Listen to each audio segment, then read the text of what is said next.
ये आखिरी मौका है हमारा कि इस काल के जाल को तोड़ के सदा सदा के लिए दयाल के पास पहुंच जाएं।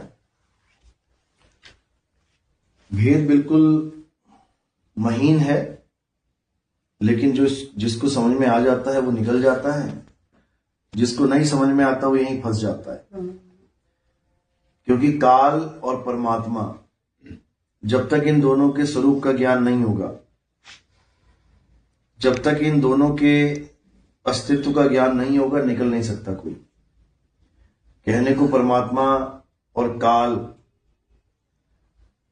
दोनों का रंग और रूप नहीं है,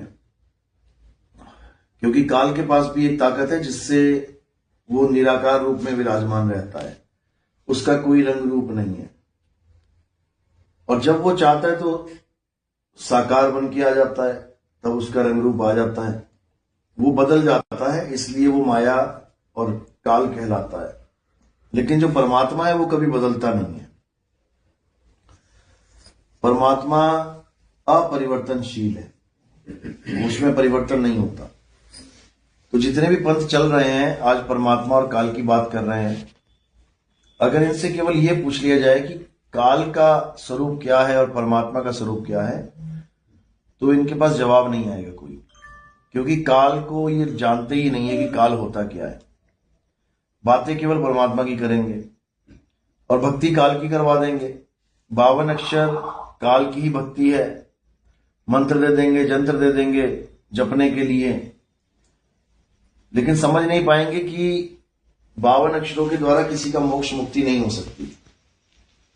केवल और केवल 52 से परे निज नाम, सतनाम, अकह नाम, अनाम, अखंड नाम, इसको जानने से मुक्ति हो सकती है।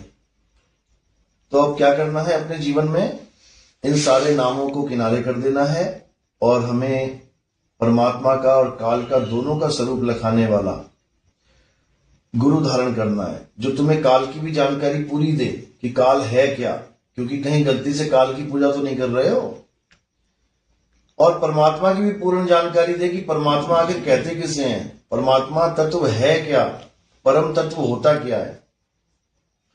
तो काल के बारे में क्या बताया है कि सरगुण निर्गुण द्वंद्व पसारा, और दोनों पड़ गए काल की धारा। जो गुरु ये कहते हैं कि परमात्मा साकार है और जो कहते हैं कि परमात्मा निराकार है, ये दोनों ही काल के पुजारी हैं। परमात्मा ना साकार है और ना ही परमात्मा निराकार है। सरगुण निर्गुण दोनों से न्यारा, और जानेगा कोई जाननहारा। तो परमात्मा साकार और निराकार नहीं है। परमात्मा का स्वरूप क्या है? परमात्मा का स्वरूप है शब्द। शब्द स्वरूपी राम, शब्द स्वरूपी परमात्मा, शब्द गुरु ही हमारा परमात्मा है। अब शब्द बहुत तरह के हैं, दुनिया भर के शब्द, कोई शब्द दे रहा है, कोई शब्द दे रहा है, कोई गुरु कुछ पकड़ा रहा है, कोई गुरु कुछ पकड़ा रहा है। अब उसमें कैसे पता लगे कि भैया कौन सा सही कौन सा गलत है? तो कबीर साहब समझा रहे हैं कि शब्द शब्द बहुअंतरे, सार शब्द मत लीजिए, और कहे कबीर जहां सार शब्द नहीं, दृग जीवन सो जीजे। धिक्कार है कहते हैं उस जीवन पे, जो इंसान चूल्हा धारण करने के बाद भी सार शब्द को नहीं समझ पा रहा है। और कहां फंस गया? कोई राम राम में फंस गया, कोई राधे राधे में फंस गया, कोई ओम नमः शिवाय में फंस गया, मुसलमान है तो अल्लाह अल्लाह में फंस गया, सिख है तो वाहिगुरु वाहिगुरु में फंस गया, ईसाई है तो हालेलुया में फंस गया। हर धर्म का बंदा 52 अक्षरों में फंसा हुआ है और सोच रहा है कि मेरी मुक्ति हो जाएगी। कभी नहीं हो सकती। 52 अक्षर जीव आधारा, आदि अक्षर जीव्या से न्यारा, वाही को सत सिमरण कहिए, सिमर सिमर नर पुत्रो पारा। यानी 52 अक्षरों से जो परे है वो है सत सिमरण, और जो 52 में आ जाए वो है नकली सिमरण। इसको गुरु ग्रंथ साहब में भी वाणी दर्ज है। क्या कहते हैं? जितने भी नाम कथने में आ जाते हैं, बोलने में आ जाते हैं, वो सब कृत्रिम नाम है, नकली नाम है।